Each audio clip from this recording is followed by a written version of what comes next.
L'art de s'adapter aux différentes visions et situations de la vie. Aujourd'hui, j'aimerais vraiment te parler. Ah, tiens, ma lumière ne fonctionne pas, comme tu peux le voir. Donc, aujourd'hui, j'aimerais vraiment te parler de différentes situations. Dans la vie, on a toujours des interactions qui sont différentes. Parfois, on ne comprend pas trop pourquoi cette personne-là en question nous répond de cette manière-là. Il n'est peut-être pas très sympa et peut-être que cette personne-là est habituée à être comme cela. Et du coup, on est un peu irrité, on se sent pas très bien. Parfois, c'est simplement d'autres personnes qui se comportent d'une manière dont nous on n'est pas habitués parce qu'on a toujours été habitués depuis super longtemps d'une certaine manière. Et là, cette personne-là est simplement un peu différente. Et on se dit, mais tiens, c'est bizarre cela. Moi, je n'étais pas trop habitué à cela. Et donc, ton comportement va être un peu plus, on va dire, un peu plus méfiant, un peu plus questionnant. Et en fait, c'est normal, on est tous différents et c'est vraiment cela qui fait la beauté de la vie. La vie est finalement remplie de différences. Ça fait vraiment une beauté incroyable, mais il faut aussi s'adapter aux différentes situations, aux interactions qui sont différentes. On a tous des interactions qui sont tellement différentes, les uns comme les autres. Et c'est vrai que parfois, on s'interroge, on se questionne, on se demande, mais comment moi je peux être apprécié par l'autre personne? Comment, voilà, cette personne-là est tellement différente, mais j'ai envie d'être aimé parce que c'est normal. On a finalement tous envie d'être aimé, on n'aime pas être rejeté. Et c'est certainement lié au fait que quand on était homme de Cro-Magnon, eh bien, on devait faire partie du troupeau de la tribu parce que si on était rejeté, on allait être en danger, d'être mangé par un tigre, par un lion, ou bien ne pas savoir chasser le mammouth et on allait mourir de faim. Et ça, c'était un danger vraiment très important. De nos jours, il n'y a plus ce danger-là, mais on aime bien être aimé, on aime bien être valorisé par le monde extérieur. Et pourtant, c'est super important d'être soi-même. Il faut pas finalement être un peu comme du yaourt et se faire aimer par tout le monde. Non, il faut rester soi-même, il faut savoir d'où sont nos valeurs et pourquoi on est. Il faut être consistant et cohérent avec son propre caractère. Si tu essaies d'être un peu caméléon et de changer avec chaque personne, ça va premièrement te prendre énormément de ressources mentales parce que tu sauras jamais exactement comment être et tu vas avoir un comportement, finalement, ton comportement va changer tellement fort que même les personnes qui sont avec toi et qui sont habituées à ton vrai caractère, comme par exemple ta moitié, ta compagne, ton compagnon, va pas trop te comprendre. Donc non, n'aie pas peur de déplaire certaines personnes.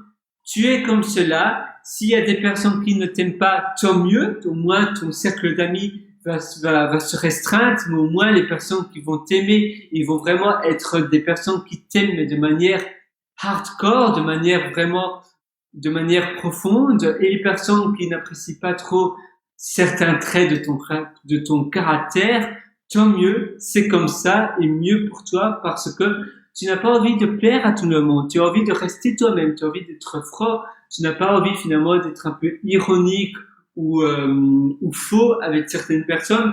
Non, tu veux simplement être toi comme tu es, et c'est tout. Et c'est ça le plus important. Tu dois te connaître. Pour faire cela, tu dois évidemment avoir une bonne confiance en toi.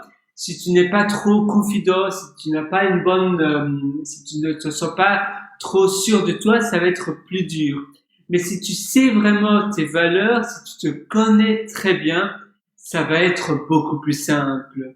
La deuxième manière, évidemment, c'est de se questionner sans cesse, même de se filmer et ainsi peut-être en visionnant les vidéos que tu fais de toi, tu vas mieux te comprendre, tu vas comprendre comment tu te comportes dans le monde extérieur parce que parfois, c'est un peu comme la voix, on pense qu'on parle de la manière dont on s'entend ou bien on pense qu'on se comporte de la manière dont on se tient et en réalité qu'on se voit sur un miroir, dans un miroir ou bien qu'on se voit sur une vidéo, on se dit tiens, c'est amusant, en fait non, je pensais que je me comportais ou que ma voix était différente et en réalité elle n'est pas la même, elle est assez je ne pensais pas que je me comportais de cette manière-là. Et souvent, on ne s'aime pas en vidéo ou bien on ne s'aime pas quand on entend notre voix. Et c'est normal, c'est parce qu'on n'est tout simplement pas habitué à notre voix. On est habitué à la voix que l'on entend dans notre tête, mais on n'est pas habitué à la voix que l'on va voir de l'extérieur. C'est pour cela qu'à nouveau, il faut s'habituer à soi-même. Il faut commencer à se connaître. Ça paraît souvent bizarre de, voilà, commencer à se connaître, mais en réalité, c'est un exercice primordial. Surtout en France, on n'a pas trop l'habitude de faire cet exercice-là, de se connaître. Mais il faut vraiment commencer par ça pour tout doucement commencer à mieux savoir qui on est et comment bien se comporter, et ainsi tu auras une meilleure confiance en toi et tu vas pas avoir peur finalement de déplaire, tu vas rester toi-même et tu vas être un peu vacciné par la peur sociale, par la peur de parler en public, par la peur d'être ton caractère, qui tu es. Tu dois te lancer, tu es qui tu es et tu dois vraiment plonger dans le bain et voilà, être un peu comme King Kong. Tu es différent, mais tant mieux. C'est ton caractère, c'est ton branding, donc ta marque, et tu es fier de toi. Et il faut vraiment être fier de toi. Tu peux aussi t'exercer en faisant des incantations, en faisant des self-talk tous les matins pendant 7 à 8 fois par jour. Tu vas essayer, ou même 12 fois. D'ailleurs, j'avais écrit sur mon téléphone, j'avais lu une étude scientifique qui disait un nombre de fois qui était vraiment le meilleur, on va dire, celui qui fonctionne le mieux, c'était 20 fois. Ah oui, 20 fois d'affilée. Donc tu dois répéter, c'est d'affilée, pardon. Donc tu dois répéter tous les matins, 20 fois d'affilée, tu dois dire, mettons moi je m'appelle Pierre, je me dis, Pierre, tu es le meilleur. Aujourd'hui va être une journée incroyable. Tu vas tout déchirer, tu vas faire des choses excellentes et ça va être génial. Si tu t'appelles Amélie, par exemple, tu vas dire Amélie, je suis la meilleure. Aujourd'hui va être une journée incroyable. Je vais vraiment adorer cette journée et ma vie va être excellente. Je vais tout réussir. Ou bien si tu t'appelles Charles, tu vas dire Charles, aujourd'hui ça va être une journée fantastique, je vais tout réussir. Si tu t'appelles, je ne sais pas, tout autre prénom comme par exemple, oula, je cherche maintenant des prénoms, Marie, Thomas, Mathias, voilà, t'as plein de prénoms, Mathieu ou plein d'autres prénoms comme Julie, Émilie et etc. Eh bien, tu dois faire pareil. Eva, aujourd'hui, va être une journée incroyable, gigantesque. Je vais adorer ma journée. Ma journée va être plus que fantastique et je vais tout déchirer. Tu dois vraiment faire cela.